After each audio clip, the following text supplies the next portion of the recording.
품어주시고 함께 하시는 우리 하나님, 오늘 이 시간에 우리 감사하는 시간이 되기를 바라요. 하나님은 오늘도 살아계셔서 저와 여러분과 함께 하십니다. 이 시간에도 저희들이 예배를 사람에게 드리는 것도 아니고 어느 목사에게 보여주려고 나온 것도 아니고 오늘 여러분을 사랑하시고 여러분을 품어주시고 함께 하시는 주님 앞에 예배 드리는 것을 꼭 기억하고 온전히 이 한 시간을 주님을 향할 수 있기를 바랍니다. 오늘 로마서 16장 이제 마지막 장인데요. 이 16장 전체는 33명의 인물이 나옵니다. 근데 오늘 본문에는 27명의 인물을 우리가 오늘 읽었는데요. 사도 바울께서 이 한 명을 처음에 추천하고 그 다음에 26명을 문안하죠.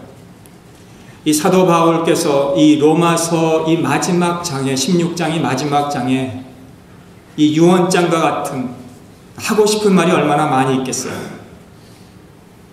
그런데 이 유언장의 마지막 장에 사도 바울이 그 생애의 가장 목표를 삼았던 복음 전하는 일과 교회를 세우는 일을 함께 도와준 동역자들을 오늘 소개하고 있다는 것이 우리에게 참 귀중한 교훈이 아닐 수가 없다는 거예요. 그 중에 남자도 여자도 또 젊은이도 늙은이도 부부도 귀족도 노예도 사업가도 공무원도 유식한 사람도 다 여기에 있다는 것이죠.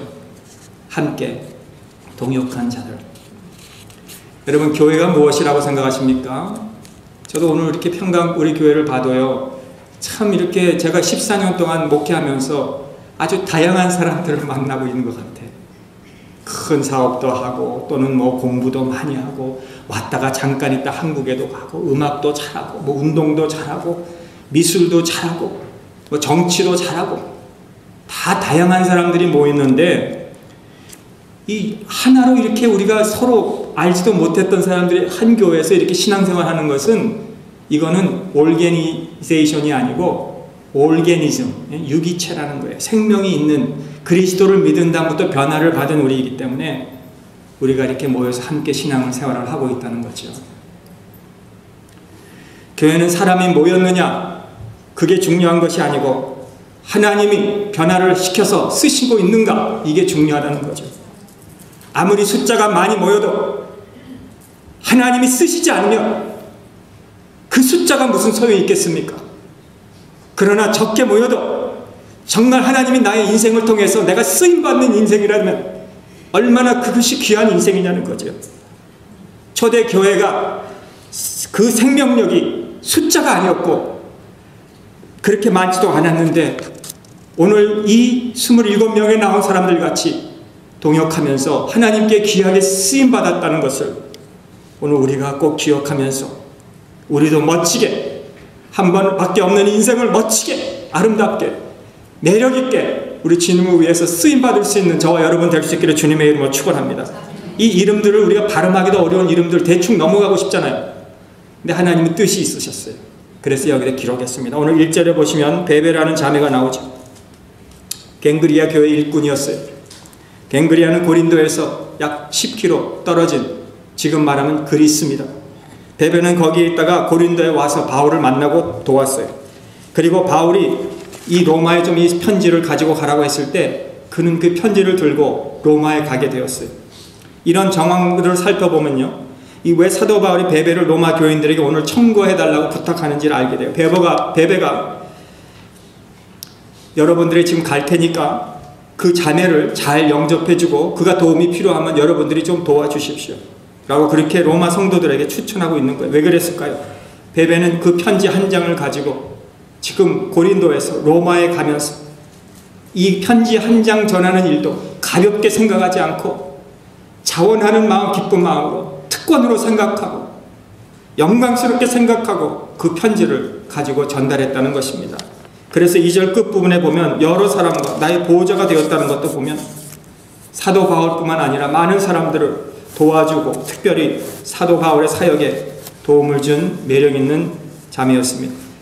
여러분, 남을 도와준다는 것 우리 잘 알고 있잖아요.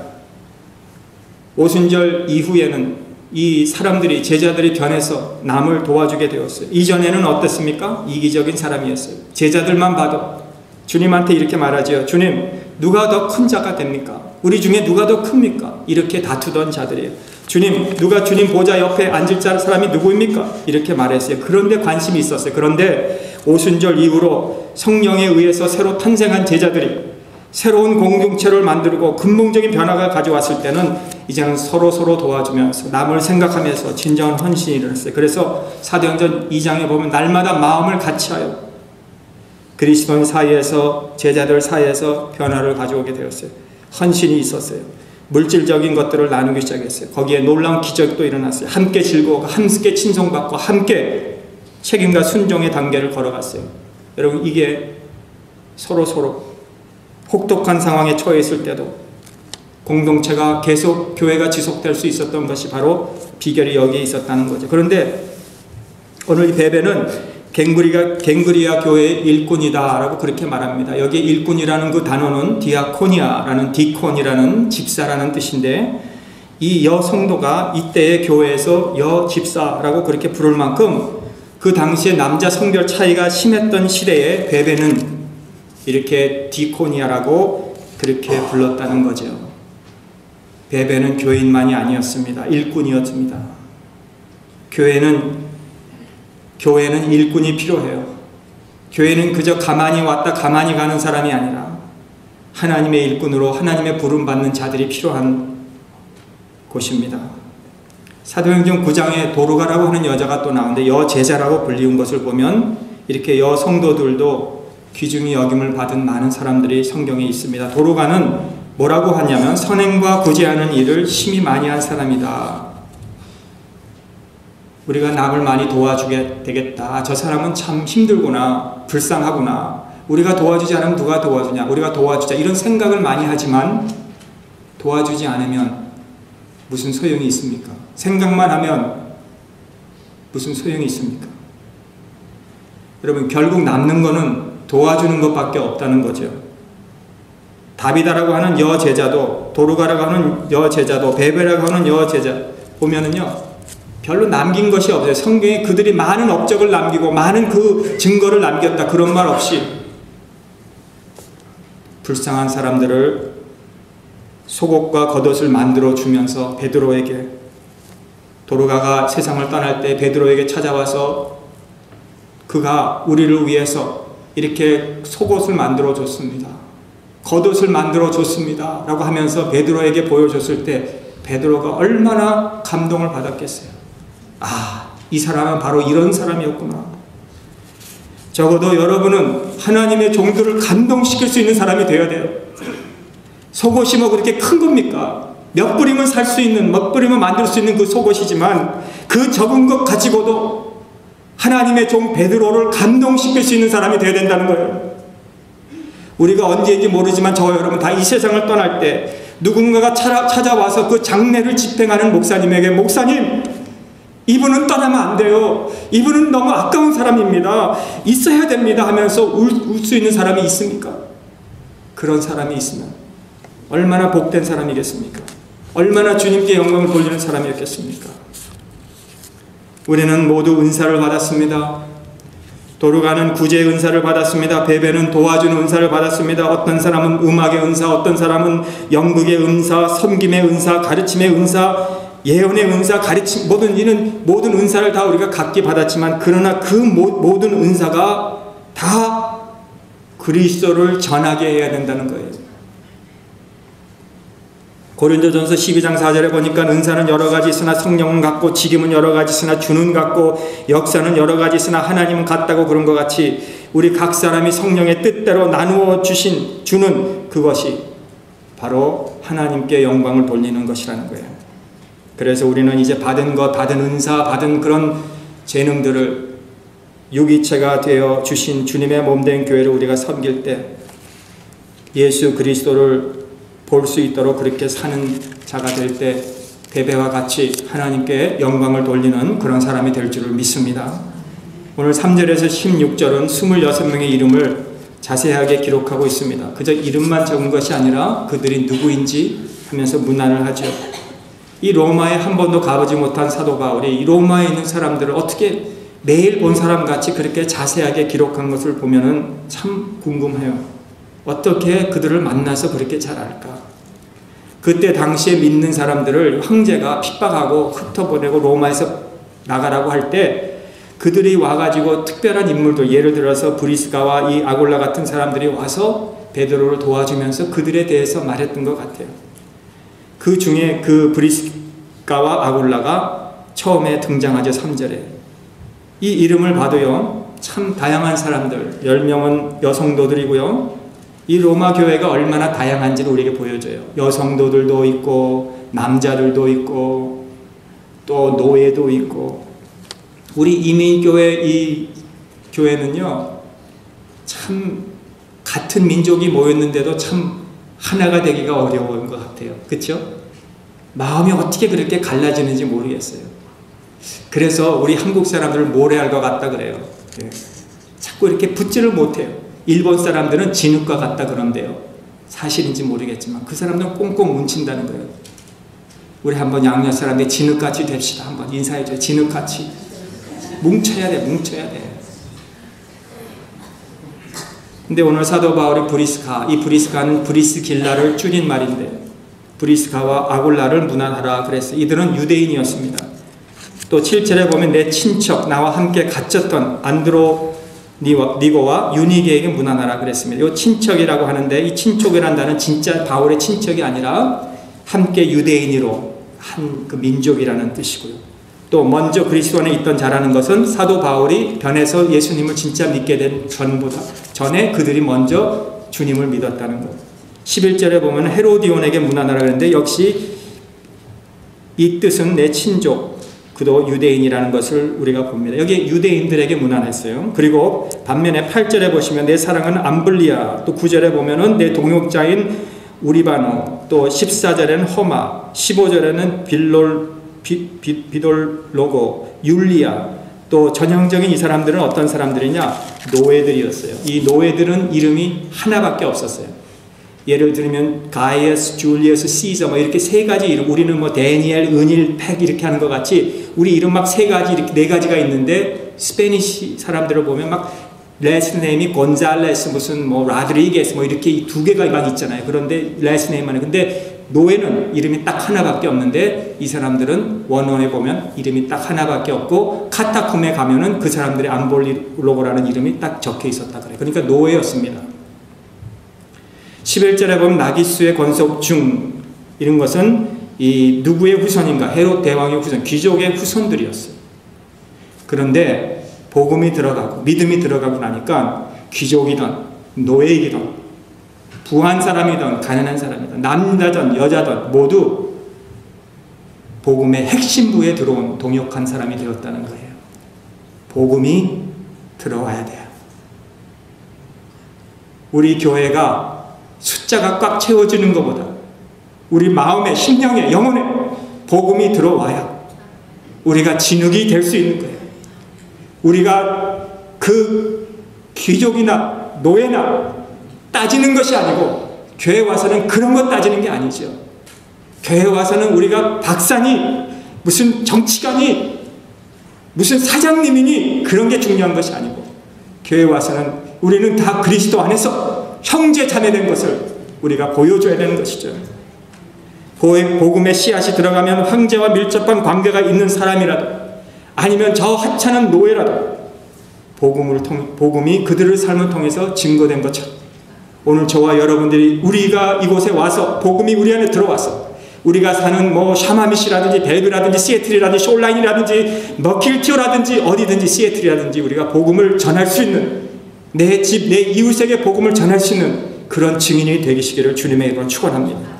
여기 9명의 사람들이 여자예요. 여기 3절에서부터는 여자인데 브리스가, 또 마리아, 유니아, 두루베나, 두루보사, 버시, 루포의 어머니 율리아, 레네오와 그 자매 이렇게 보면 9명이 여자입니다.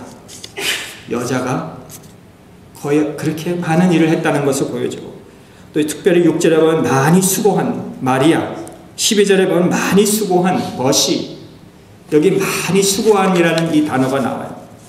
9명의 이 여자 중에 많이 수고했다. 우리 교회가 지금까지 오게 된 것은 정말 숨어서 많이 수고한 자들이 있어요. 제가 다 말씀을 못 드리지만 정말 우리 교회에 깊은 곳으로 들어가 보면 그들의 수고와 눈물과 기도와 헌신이 있었기에 오늘 이렇게 흔들리지 않고 어려운 시대에서 진리를 우리가 붙잡고 나갈 수 있었던 거예요. 많이 수고한. 브리스가와 이 아굴라는 부부죠. 바울과 같이 직업도 같이 한 천막 제조업을 해서 생활을 유지한. 근데 참 신기한 것은 이 브리스가라는 이름이 먼저 나온다는 거예요. 사도행전 18장에 봐도 브리스길라와 아굴라라는 이름이 나와요.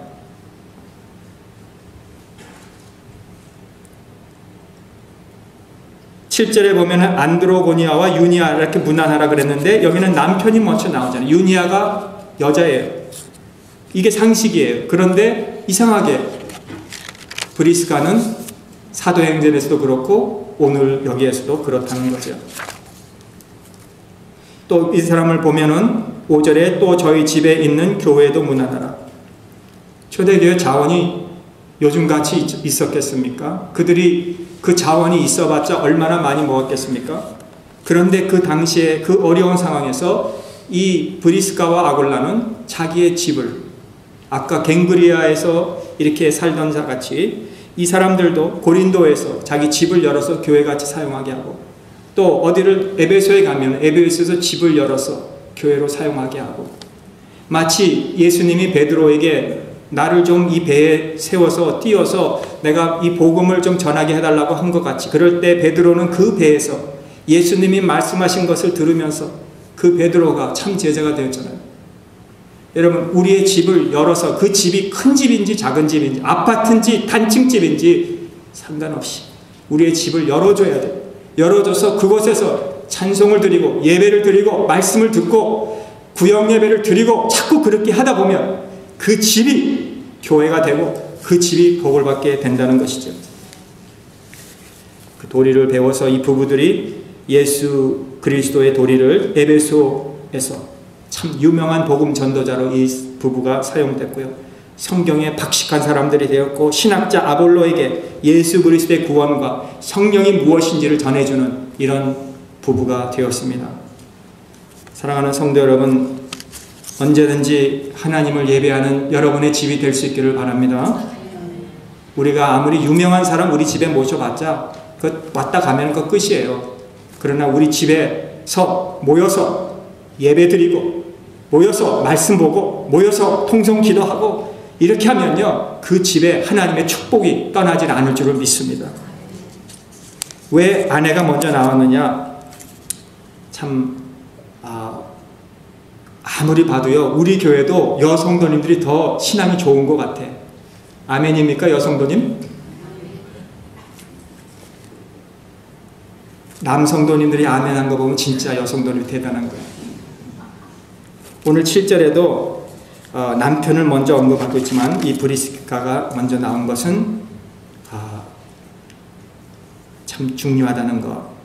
그리고 이 사람들은 갈라디아서 4장 5절에 보면은 저희는 눈이라도 빼어줄 정도로 나를 사랑했다 그랬는데 자기들의 목이라도 내어놓았다 4절에도 말하고 있고요.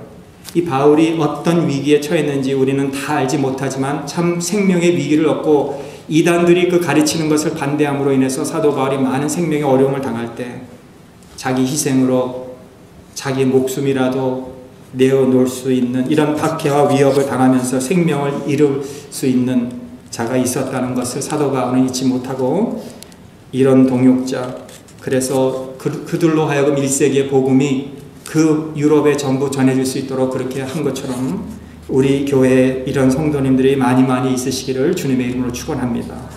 에베네도는 5절에 나오는데요. 사랑하는 에베네도에게 문안하라. 그는 아시아에서 그리스도께 처음 익은 열매다. 이 말은 사도 바울을 통해서 처음으로 그가 예수님을 믿고 영접하여 구원을 얻게 된 사람이에요. 저는 이것을 보면서 나는 누구를 예수 믿게 하고 구원을 얻게 했는가? 어떤 글을 한번 봤는데 천국에 갔대요. 갔는데 이게 사실인지 아닌지 모르지만 천국에 갔는데 누가 자기를 반갑게 달려와서 막 그냥 인사하고 고맙다고 그러고 기뻐하는 것들이에요. 그래서 누군가 봤더니 물어보니까 누구세요? 잘 기억이 안 나는데요. 그랬더니 내가 세상에 있을 때 나를 전도해서 내가 이렇게 천국에 오게 돼서 얼마나 감사합니까? 하면서 막 감사하더라는 거예요. 부끄럽습니다. 나는 천국에 가더라도 정말 누가 나에게 달려와서 감사합니다라고 할까? 여러분, 우리 자녀들이 그럽니까? 우리 친척이 그럽니까?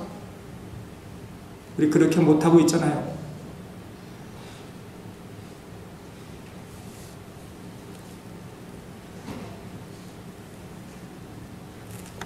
오늘 이렇게 처음 익은 열매와 같이 적어도 우리 한 명은 꼭 있어야 돼요. 우리 이 한 해가 가기 전에 우리 앨리스 한 사람이 한 명만 처음 익은 열매, 내가 그들에게 정말 예수님을 잘 믿어서 훌륭한 일꾼들이 되게 못할지라도 주님을 믿고 세례까지 받을 수 있을 정도로 우리가 할 수 있는 그런 사람 한 명을 우리가 오늘부터 기도하고 결정하고 이 2017년으로 가기 전에 남은 우리 한 4, 5개월을 전도하여서 열매를 맺을 수 있는 우리 모두가 되면 얼마나 하나님이 기뻐하실까. 아멘. 마리아, 너희를 위해서 많이 수고한, 아까 마리아라 그랬죠. 선한 일에 수고한 사람입니다. 참 사랑은요, 수고를 주저하지 않는 거예요. 여러분, 자녀를 사랑하기 때문에 내가 지금 아파 누워있는데도 자녀가 나를 부르면 밤중이라도 자다가도 벌떡 일어나는 것은 왜 그렇습니까? 우리가 자녀를 그만큼 사랑하기 때문에. 사랑이 있는 곳에는 수고도 하게 되어 있어요. 마리아라는 뜻이 이름이 높여진다 그런 뜻인데, 성경 신약 성경에서 마리아라는 이름 인물을 가진 사람이 7명이 나오는데, 예수님의 어머니 마리아, 막달라 마리아, 야고보의 어머니, 글로바의 아내, 마르다의 동생 마리아, 마가 요한의 어머니, 그리고 본문에 나오는 이 마리아, 모두 한결같이 이 마리아들이 신앙의 본을 보인 사람들이었다는 거예요. 바울이 수고를 참 많이 했다 이 말은 로마 교회를 위해서 수고한 영혼들이에요. 사랑하는 성도 여러분, 지금 이 말세 지말에 얼마나 편해요. 우리가 편해. 신앙생활 잘 안 해도 옛날 우리 부모님들 그 어려운 시절에 차가운 그 돗자리를 갈고 마룻바닥에서 기도하고 신앙생활 지키던 그때와 같이 우린 그렇게 안 해도 우린 잘 살고 있어요. 그럴 때 우리는 흔들리지 말고 견고하게 항상 주의 일에 힘쓰는 자들이 되었어. 우리의 수고가 주 안에서 결코 헛되지 않는 그런 축복을 여러분 가정들이 누리시기를 주님의 이름으로 축원합니다. 8절에 보면 암블리아, 우르바노, 노예 출신 이런 사람들이 신자들이 된 것입니다. 이게 복음의 능력이죠. 출신과 상관이 없이 우리 무슨 대학의 무슨 어떤 그 디플로마와 상관없이 우리의 어떤 이 세상의 직분과 상관없이 하나님은 베드로, 어부지요, 농부, 양치기, 세리장 다 이런 사람들, 노예들 이런 사람들을 하나님은 구원시켜서 교회를 통하여 주님을 믿게 해서 흩어져서 세계 복음을 전하게 하는, 선교를 하게 하는, 복음이 전파되도록 세워지게 했다는 것을 꼭 기억하시고 우리 교회도 계속해서 이 복음과 교회의 개척, 우리 교회에서도 교회 개척하게 하고 우리 교회에서 선교하게 하고 선교지에 사람을 보내고 끊임없이 복음 전파가 되도록 세워지는 그런 아름다운 교회가 될 수 있기를 간절히 바랍니다. 또 우리가 또 하나 13절에 나오는 루포와 어머니에게 문안하라 그랬는데, 주님의 십자가를 억지고 지고 간 사람이 누굴까요? 구레네 시몬이에요. 구레네 시몬의 아들이 누굽니까? 루포입니다. 루포. 근데 이 알렉산더 루포의 아버지 시몬이, 그리고 그 루포와 그 어머니에게 문안하라는 것을 보면은 이 구레네 시몬이 그 구레네에서 살다가 예루살렘에 가서 여행을 갔다가 십자가를 예수님이 지고 갈 때 그 십자가를 시몬에게 지울 때 얼마나 그게 경멸스러웠겠습니까? 자기는 정말 운이 없다라고 그렇게 재수가 없다 세상 말로 말하면 그랬을 거예요. 그런데 그 구레네 시몬이 예수님이 가다가 지쳐서 쓰러져서 지고 가지 못하는 그 십자가를 지고 죄인들이 그 골고다까지로 간 그 언덕까지 그가 지고 갔을 때 뭔가를 예수님 통해서 본 거예요. 여러분, 백부장, 십자가에서 그 죄수들을 못 박아 달게 하는 그 백부장도 수많은 죄인들, 범죄자들을 그 십자가에 못 박는 일을 치룰 때 사형 집행을 밥 먹듯이 했던, 눈 깜짝하지도 않고 죽였던 그 사람이 예수님이 십자가에 달리실 때에 아, 이는 참으로 하나님의 아들이다라고 무엇을 보았길래 그랬을까요? 구레네 시몬이 무엇을 보았길래 그 후에 그 십자가를 지고 인생이 변했을까요? 리차드 포스터의 십자가 묵상이라는 그 아리글에 보니까 십자가의 장면을 묵상하게 해요. 보통 십자가에서 달리면 십자가를 달기 전에 먼저 눕혀서 못을 박는데요. 그 못을 박을 때 많은 죄수들이 팔을 벌리지 않고 오그라뜨린대요. 손을 오그라뜨린대요. 왜냐하면 못을 박는 것이 싫어서. 그래서 이 박는 사람들이 무릎으로 이 팔을 누르고 그 다음에 손을 펴서 거기에다가 못을 박아서 나중에 세운다는 거예요. 그런데 예수님은 이 십자가의 못을 박히실 때 손을 다 피셨다는 거예요. 그것을 백부장이 본 거예요. 백부장이 뭔가 다른 것을 느낀 거예요. 구레네 시몬이 루포의 아버지도 예수님이 십자가를 지고 가시다가 쓰러지실 때 많은 그 지쳐 있었어요. 채찍도 많이 맞으시고 매도 많이 맞으시고 오랜 세월 동안 신문을 당하시고 지쳤을 때 뭔가 다른 죄수보다는 예수님이 다른 것을 눈으로 똑바로 봤다는 거죠. 그래서 강제로 예수님의 십자가를 지고 간 루포도, 시몬도, 루포의 그 아버지 시몬도 억지로 지고 간 십자가지만 그 억지로 한 것 때문에 그가 변하고 그의 아내와 아들도 변해서 마지막이 초대교회 시절에 바울 사도로 하여금 그 루포와 그 어머니에게 그 어머니는 나의 어머니다 라고 할 정도로 문안하는 것을 우리가 볼 수 있습니다. 대단한 말씀이겠죠. 우리는 사실 다 깨어지기 쉬운 구성원들입니다. 말 한마디에도 우리는 자존심 금방 상하는 사람들이에요. 그리고 우리는 다양해요. 취미도 성격도 다 우리는 다양한 사람들이 모였어요. 문제는 우리가 어떤 구성원으로 우리가 모여 있는가, 그게 중요한 것이 아니라 아까도 말씀드린 대로 복음 안에 있느냐, 내가 주 안에 있느냐. 교회는 동창생 모임도 아니고요, 같은 취미를 가진 자들의 모임도 아닙니다. 교회는 다양한 배경으로 모인 곳인데 우리 모든 사람들이 주 안에서 묶어주는 그 핵심, 주 안에서, 오늘 3절에 그리스도 예수 안에서, 7절에 나보다 먼저 그리스도 안에 있는, 9절에 그리스도 안에서, 8절에 그 주 안에서, 9절에 그리스도 안에서, 10절에 그리스도 안에서, 12절에 주 안에서 2번, 그리고 13절에 주 안에서 9번이나 주 안에서 그리스도 안에서가 나옵니다.